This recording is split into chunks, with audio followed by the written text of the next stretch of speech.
guys, Alicia and Jen here. Today we are picking the brain of Clint from Level, and we're asking him what it's like to have talent from the Philippines on your team. What does that look like?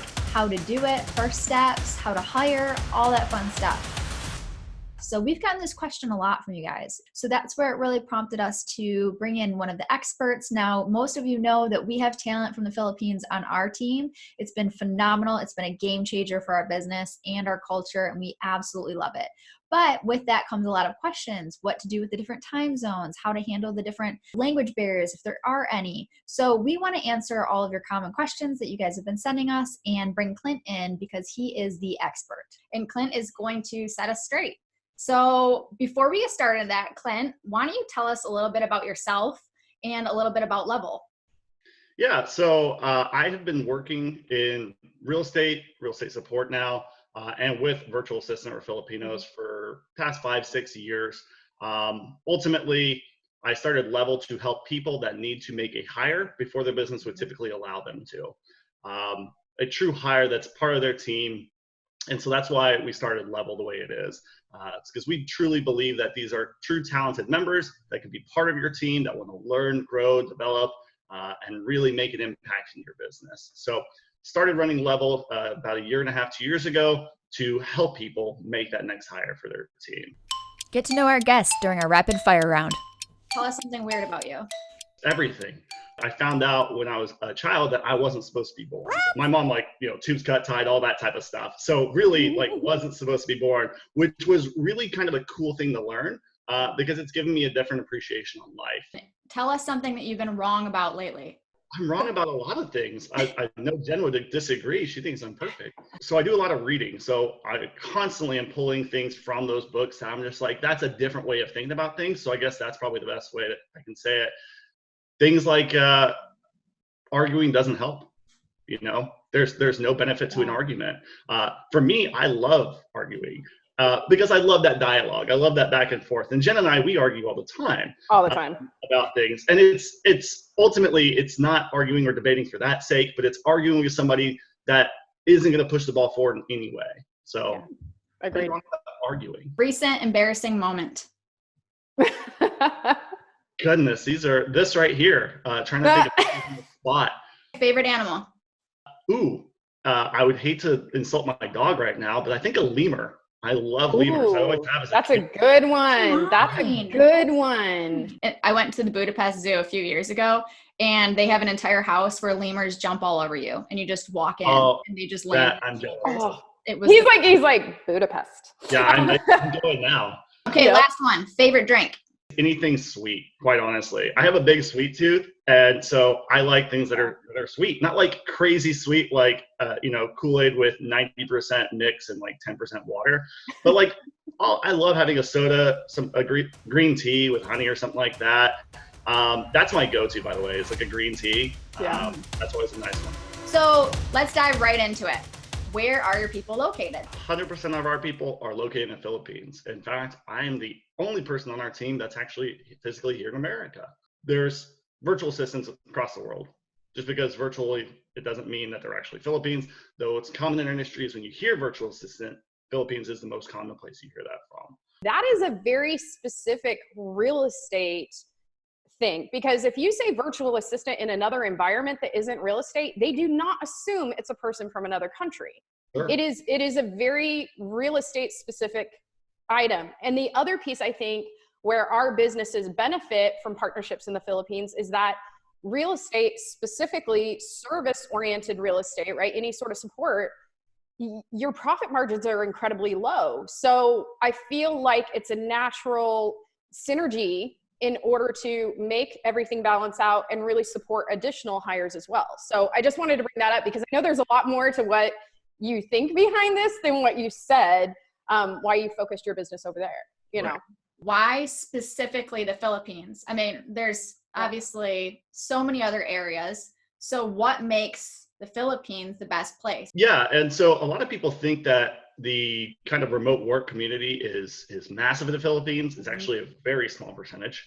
of the jobs there. Though it is somewhat prominent in the fact that they can get support, they can find jobs, do everything.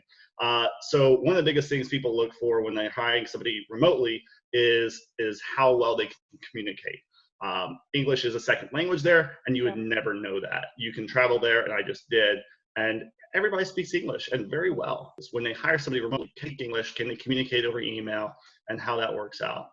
The other thing for us is the Philippines, the culture is just having a really good, strong work ethic, and really they're also very community based. So strong ties to family, strong ties to their community, and hard work is kind of ingrained in the culture. Yeah. So I'm thinking about potentially hiring virtual assistants, potentially hiring talent from the Philippines. What is the first step that I need to know? Well, the first thing you need to know is kind of what role you're trying to hire them for.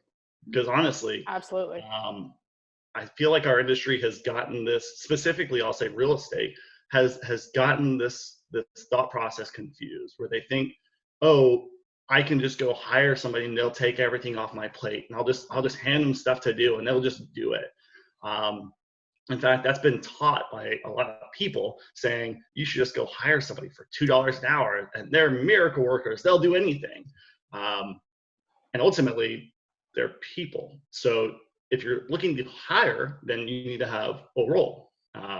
If you're hiring somebody, having a job description, having what the role looks like. Because ultimately, if you just think, I need somebody to help me out with this stuff that's on my plate, what's going to happen is you're going to start passing that stuff off your plate. And then they're going to come back when they're done saying, what else would you like me to do? And you're going to start looking around going, you can take this, I guess. And they're going to do that for you. And then you're going to look around going, oh, I just need to do this all myself. I guess I'll just do it myself. If you set them up with a role for success, you can start handing them pieces of your job instead of tasks off your plate. Well, and piggybacking off that, one of the questions we get asked the most is exactly that. And it's the same. Our hiring process, whether it be US or Philippines, is exactly the same process. I know myself, if you wanted me to be a social butterfly in your organization and be that person who's organizing parties and doing all of that kind of stuff, I'm not going to be a good fit. That doesn't mean I'm a bad person or a bad employee. It means that you're hiring me for the wrong job. Right. So it's exactly the same with the Philippines. They're people.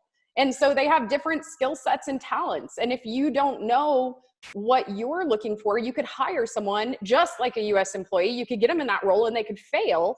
And you're going to say, oh, VAs, because we hear it all the time, are terrible. No, you didn't hire someone for the right job. You got somebody in the wrong seat. I tried using a VA before and it didn't work out. So I'm not going to do that again. That's like saying I hired a buyer's agent for my team and the buyer's agent didn't work out. So I'm never going to hire buyer's agents again. Exactly. Ultimately, the biggest failure, Jen, I think, with that is somebody tries to hire somebody that can do it all. They're like, hey, I'm going to hire somebody that can handle all my follow-ups and calling new leads and my marketing. And they're also going to be my bookkeeper. Yeah.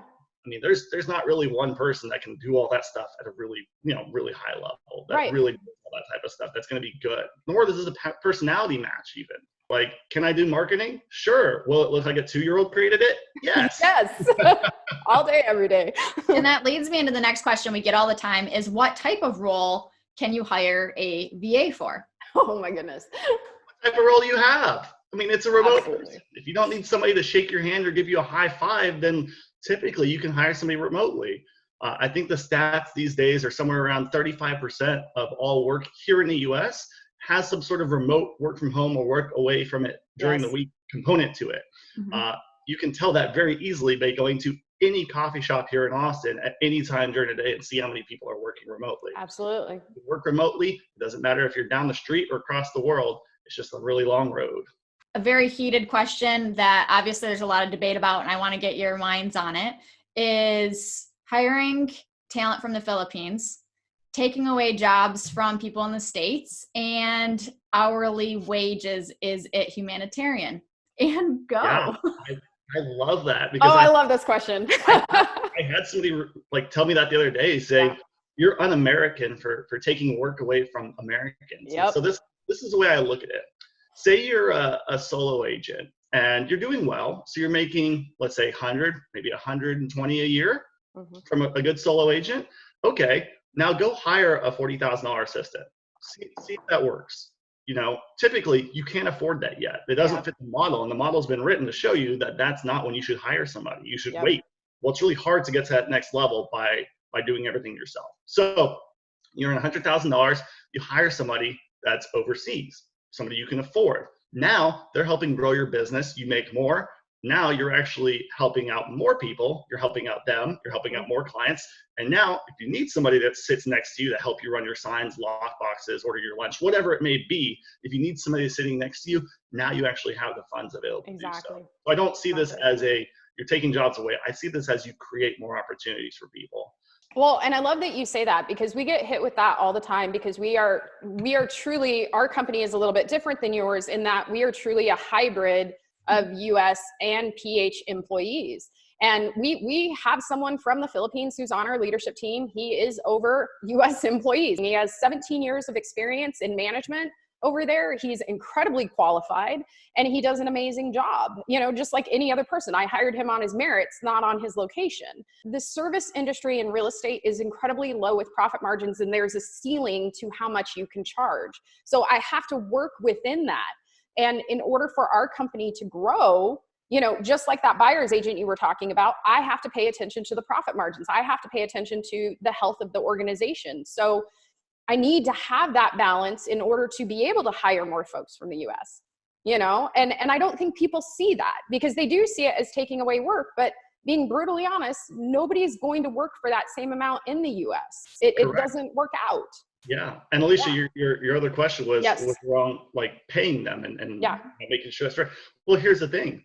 If you try to do what some people have said online, which is quite common, and pay them $2 an hour, you're going to get somebody that's a minimum worker like here in the US. You shouldn't try to pay the lowest amount. Ultimately, it's funny to see people that are like, oh, well, I can get somebody for less. It's like, sure you can. You can also get somebody for more. They're a person you're hiring for a role. Right.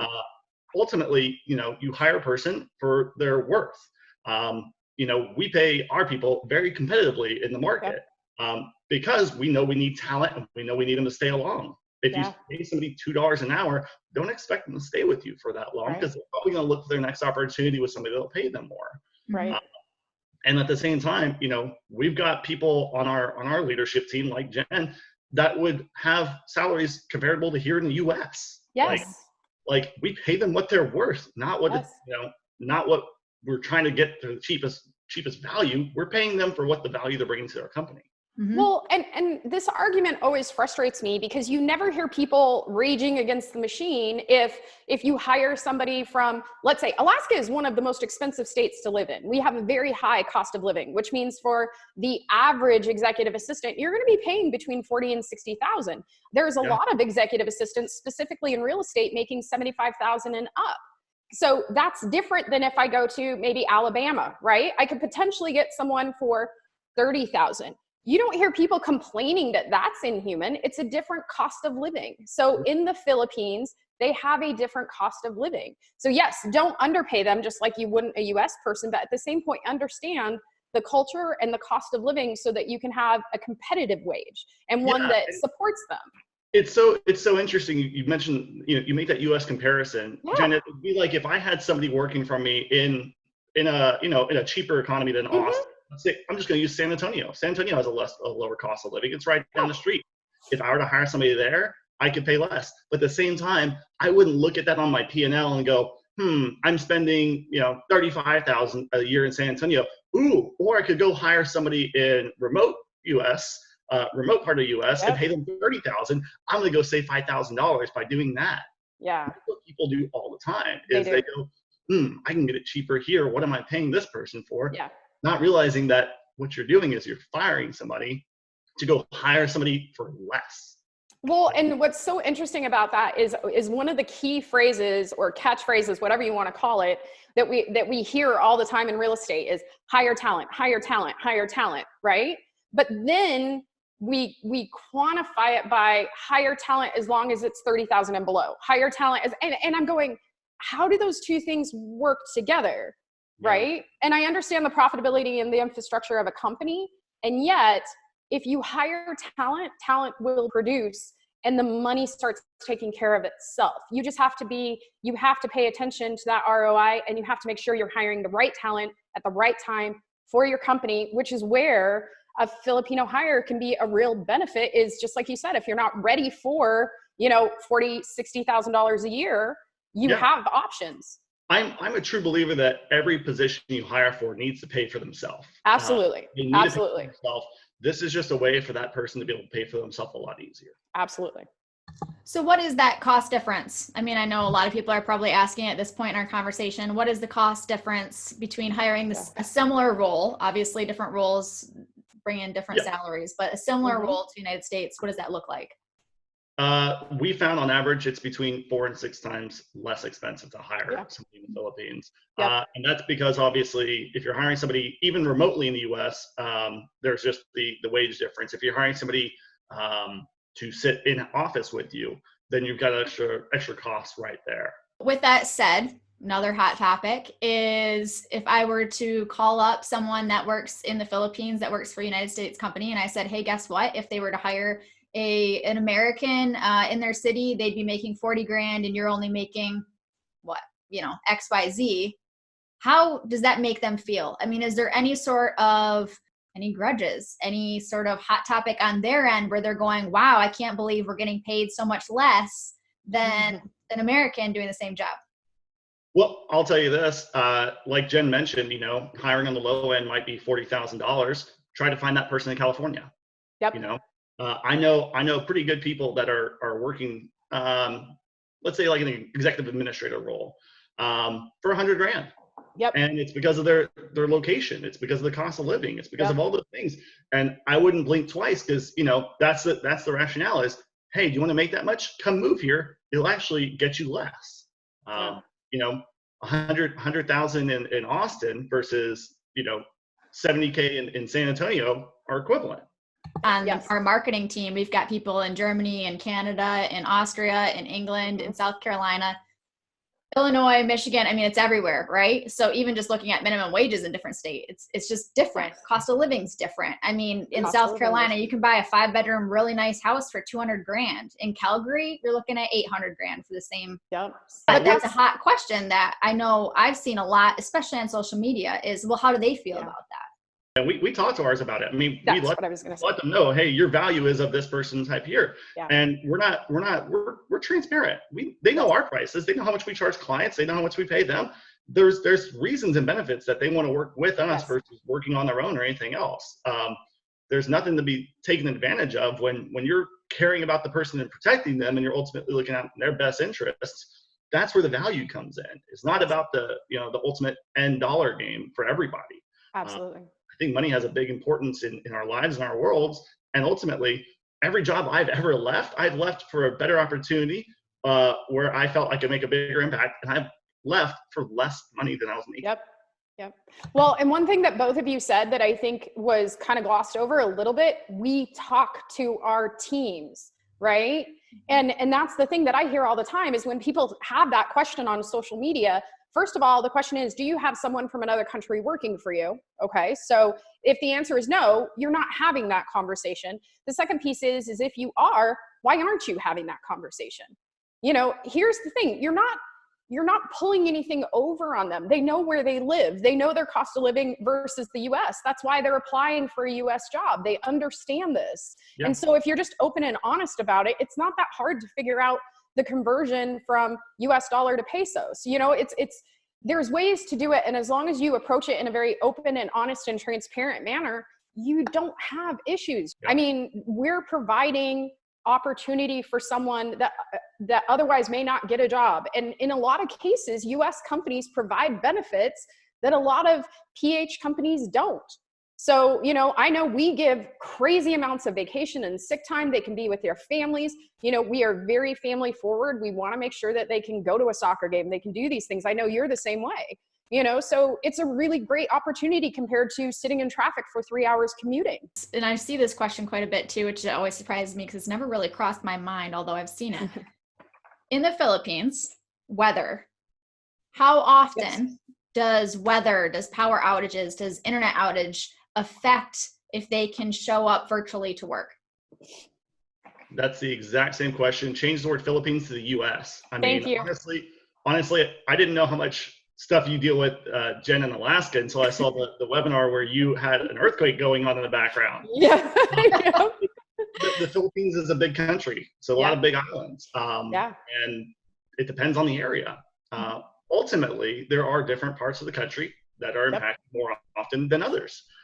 And so that's something that most people don't take into account when they think, I'm going to hire somebody from the Philippines, is you know where exactly you're hiring from. You know that they have backups and places to go to continue working in case there is some sort of outage for internet or power or whatever. And so knowing those areas is key. And so we know those areas, and we only hire from certain areas. We won't hire from the remotest place where internet is, still on dial-up type thing. So. And see, with us, we just have an expectation. Part of our hiring process for US or PH, because by the way, we don't have two different processes. Our hiring process is talking about backups. Alicia right now is sitting over in the UK, and how many times between the two of us, I'm in Alaska, how many times between the two of us has somebody been offline due to God knows what? We've had volcanoes, we've had earthquakes, we've had blizzards, we've had power outages, we've had all these things, and we're in the US, so it's asking the question. I've got one guy who lives in a remote part. He's part of my leadership, Dan, and he works in a remote part. He's got 3 different backups. That guy's like a Swiss clock. Like, he does not miss work for anything. He'll just be like, on backup 2, on backup 3. He understands where he lives, and he plans for it. Just like me in Alaska, I've got backups. I know where the Starbucks is. I know how to get back online if need be. So there's no difference. It's just, we choose not to ask those questions. And then we go, oh, they're unreliable.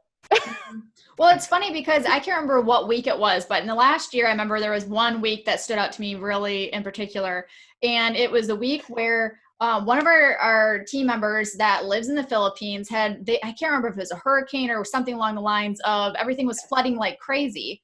Yes. And he said, oh, I've got my rain boots and I'm sloshing through the water to the internet cafe to be on work on time. Yep. So, and it is funny. I think she missed an hour, maybe 2 hours of work. If that, in the same week, I had someone in Michigan where somebody was digging and it nicked the internet and they had to drive to Starbucks, and she was offline longer than our team member in the Philippines. And it's just, what's the difference? There's no difference. My internet goes out sometimes. My internet might go out during this podcast, I don't know. Alicia, I'm glad you brought up this topic. Are there any other hot topics, Clint and Jen, you guys get asked that you want to kind of share on what you get asked, clarify some of the ignorant questions out there, and really bring the truth to light of what hiring virtually, no matter where they're from, is like? Yeah. I know you guys could probably talk for an hour on this, but if there's any big ones that really stand out that we haven't covered, I would love to hear them. Direct hiring in PH. There's a lot of webinars out there about them, guys. Like, there's tons. Go Google and you're going to find a million different webinars. They're going to charge you anywhere from $50 to thousands of dollars, and they're going to tell you how easy it is to direct hire. I just saw a $3,000 one, by the way. Nice. $3,000 webinar to hire directly.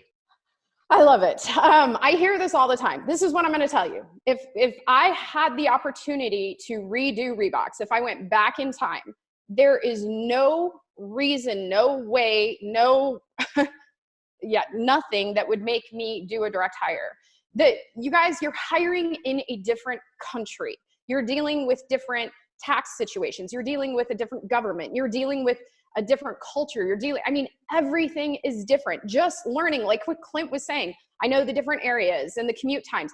That's something that I've learned after 5, almost 6 years of failing, not something that I knew. And so the amount of employees that we have gone through in order to get our team, I would have happily hired a service that knew what they were doing right out of the get-go, and then that way didn't have that turnover. Because what you have to remember is, yes, you may save on that cost of the hire, but how much do you lose every single time you got to do it again?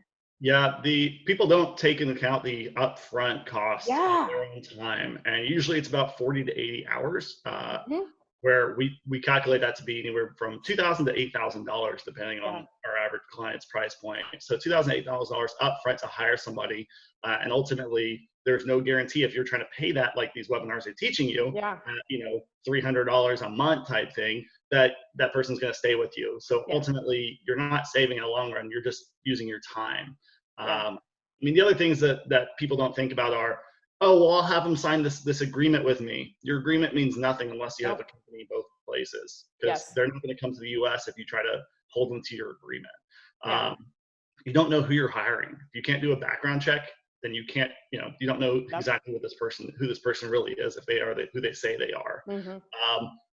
A lot of CPAs are really good and do not know that there are actual tax implications for hiring somebody remotely.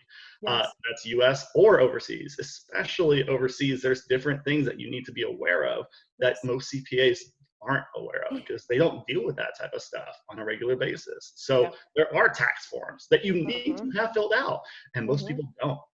So there's just a lot of different things that hiring direct. Why I have no problem if you want to go hire direct. Just know that the cost savings, you're taking that risk. That's the savings. Is you're trading that money for a higher risk, quite honestly. I mean, Level essentially is a real estate support within real estate support. And yet we have that same conversation, which is really interesting. Yeah, all the coaching I've seen that says to hire direct is basically telling me that I should go sell my house on my own when I'm ready to sell my house. Exactly. I should be a for sale by owner, because that's the best use of my time. Exactly. And I'll save money. Well, I'm not going to get the best return. I'm not going to market my house the right way. I'm not knowledgeable as an agent. I've never been an agent. I've never done a deal. And I've used an agent every single time I bought or sold any house. And that's because I know the value.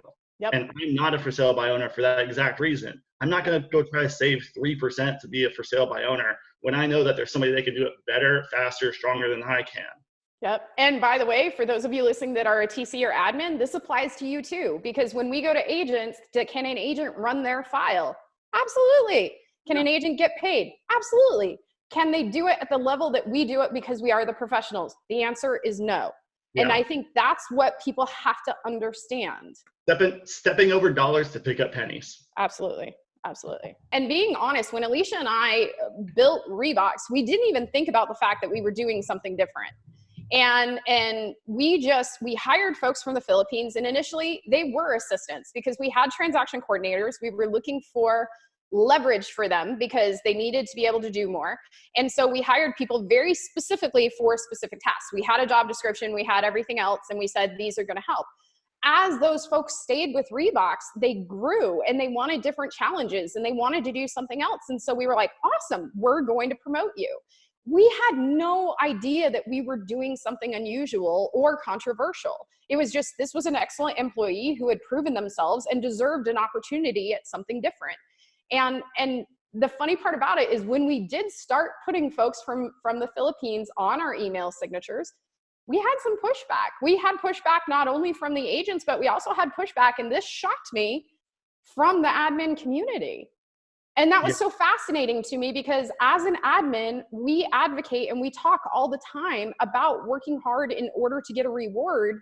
And yet people had an issue with me doing that same thing in the business.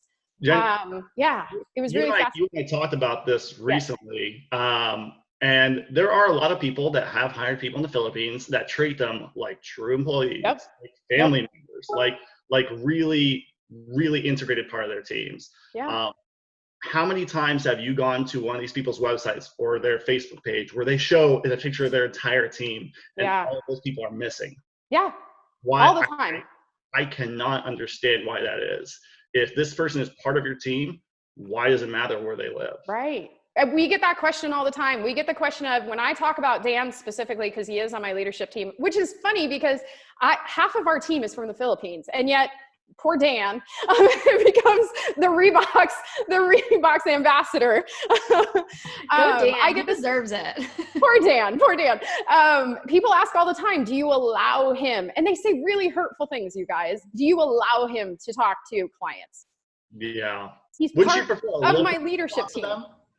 The real person thing, guys, and this is the other part. If you're listening to this podcast and you do work with someone from another country, and I don't care what country that is, stop saying these things. If you wouldn't say it to someone from the US working in the office with you, you shouldn't be saying it to another team member.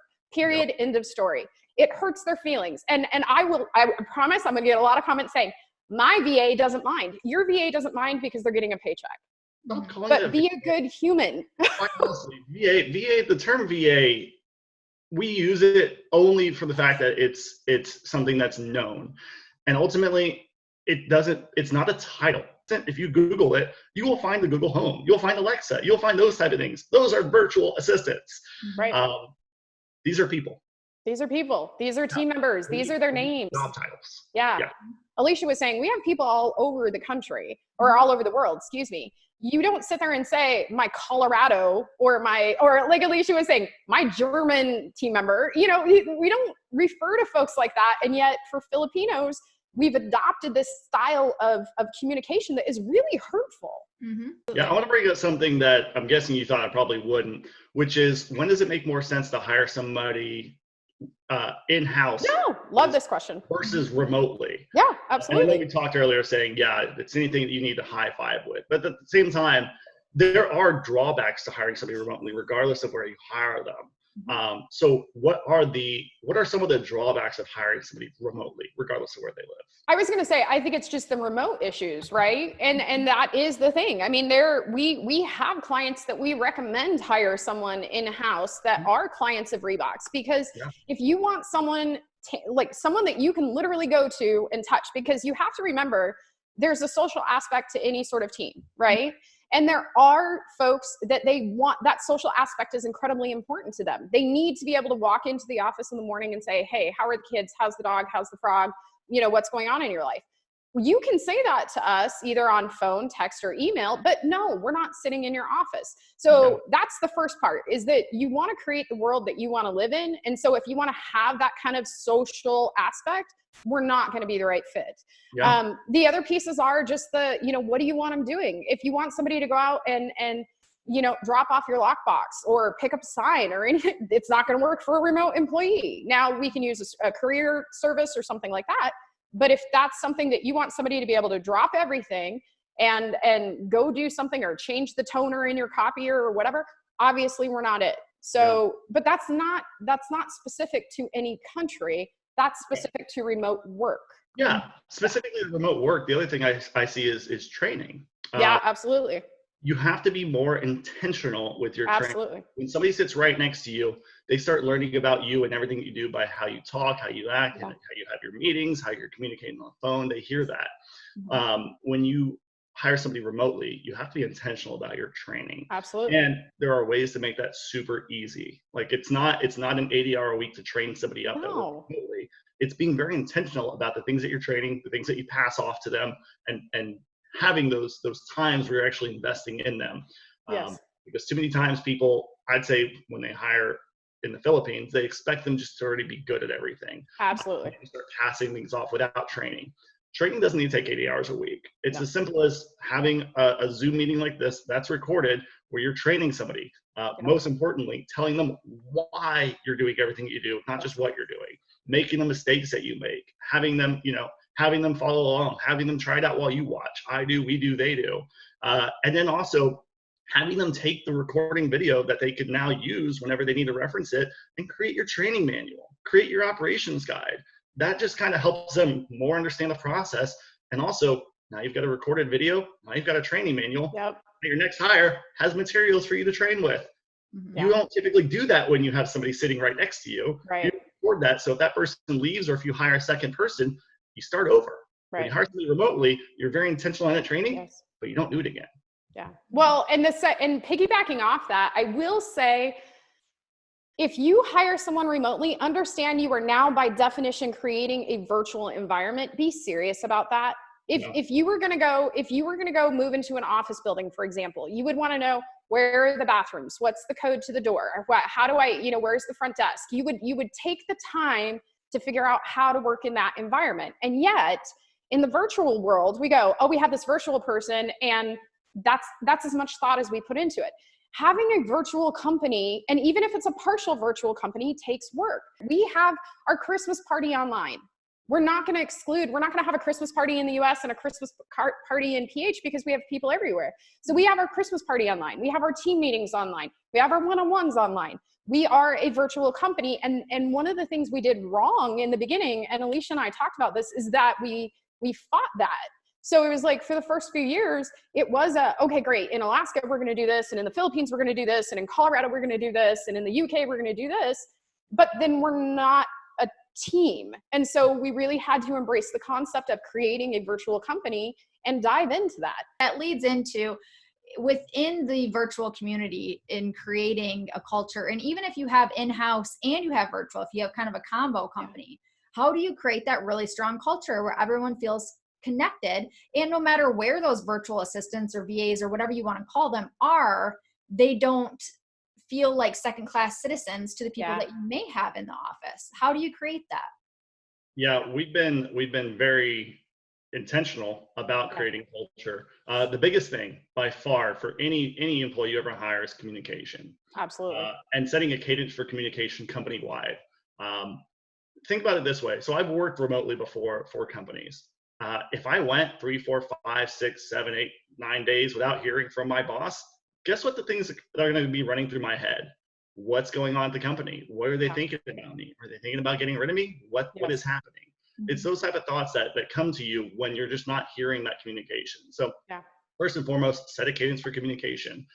Personally, we use a Google Hangout, like a Slack channel basically, but a chat, which is literally called The Office.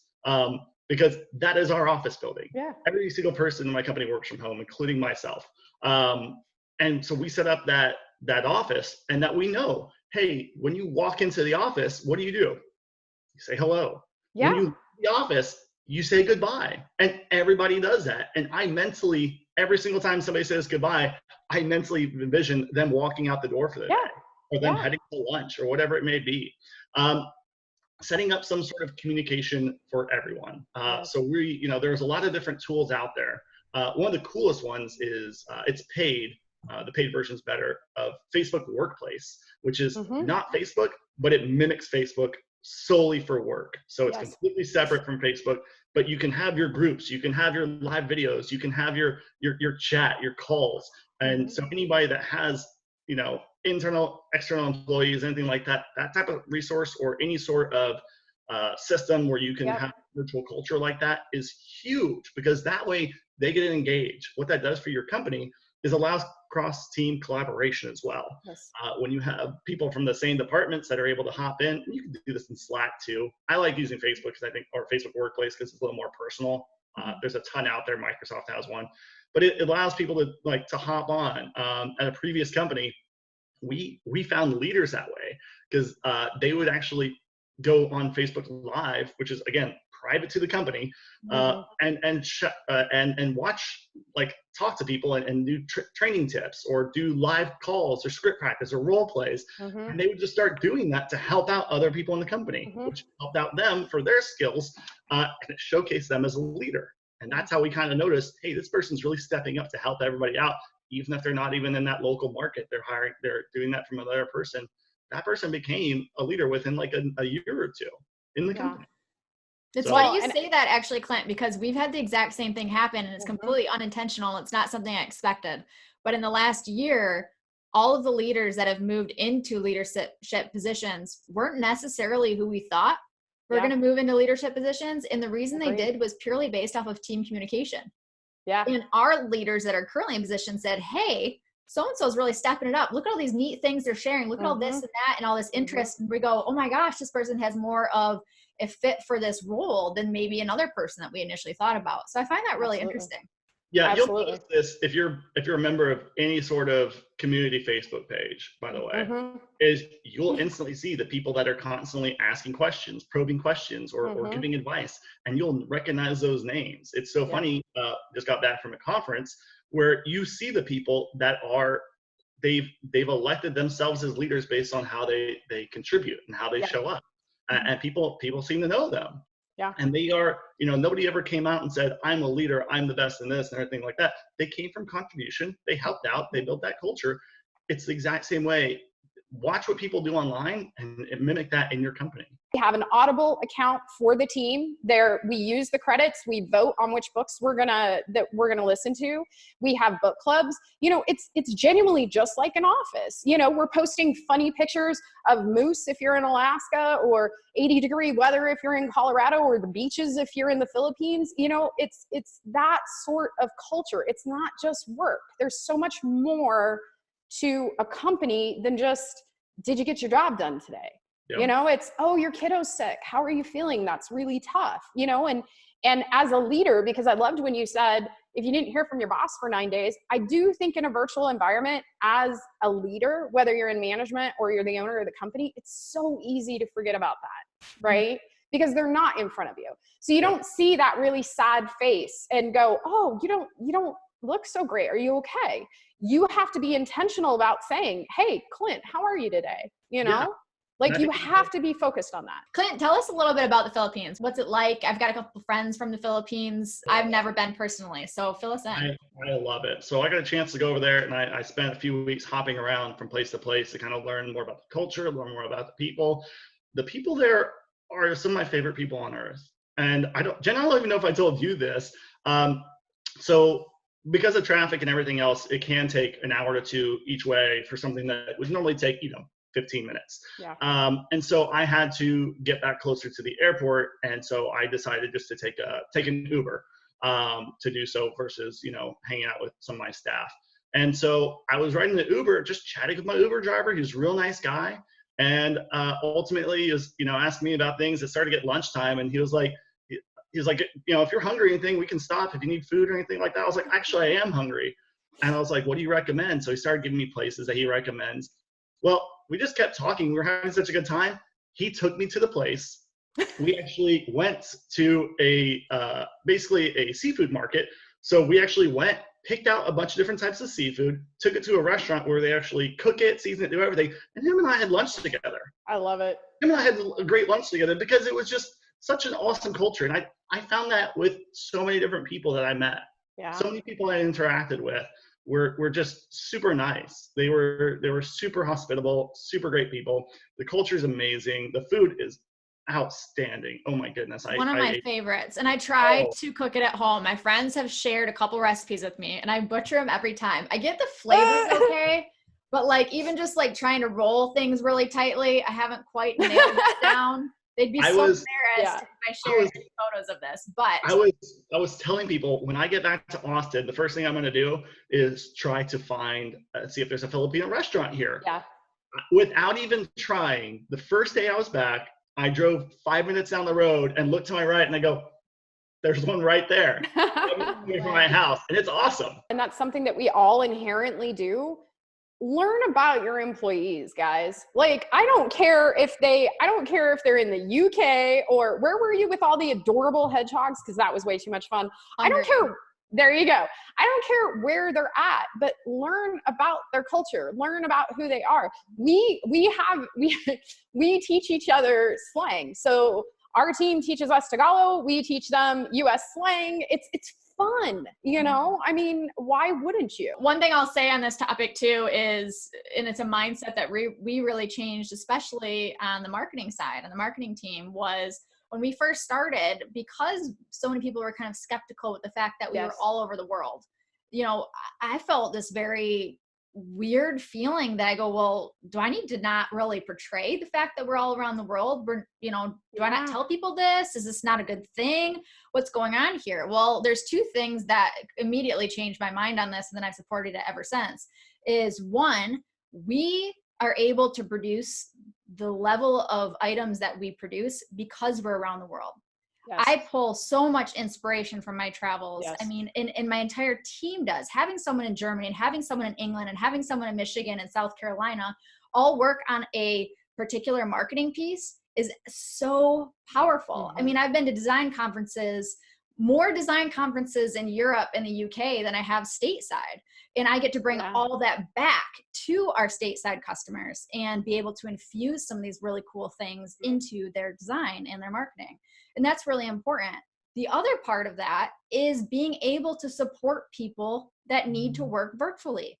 And that is so powerful. And I think when I think about it, I mean, specifically on the marketing side, and Clint, I don't know if maybe I filled you in on this, but you know, I'm in I'm not personally in professional hockey. My husband is, but I'm a spouse. So when we first entered this world of traveling overseas, I looked at all these other women, and then also the veteran side, the veteran spouses and people that are in active military spouses, and went, these are an amazing group of people who have had potentially amazing careers. Yep. A lot of us have had to pretty much put a halt to that and put it on hold to follow our spouse or our family to different parts of the globe, or even different states, whatever it may be.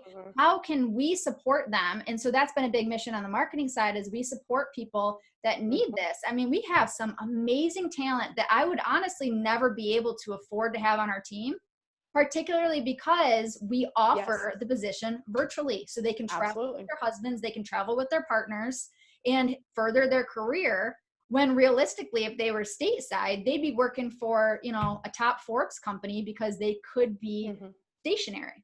So there is a well-known real estate team out there that hires specifically everybody remotely, military spouses. Which I think is awesome, because it's just what you're saying. It's this work doesn't need to be done in the office quite frequently. It really doesn't. And so having that type of opportunity is amazing. The disclaimer, of course, I love to make is talk to your CPA, because a lot of people think, oh, if they're remote, 1099, not the case. Like state laws, depending on states. So, but we're very transparent. Like I tell everybody, I work from home. I have no problem telling people that. We don't have a huge corporate office in LA. We don't have massive overhead. In fact, we have the least overhead probably of any other company like ours out there.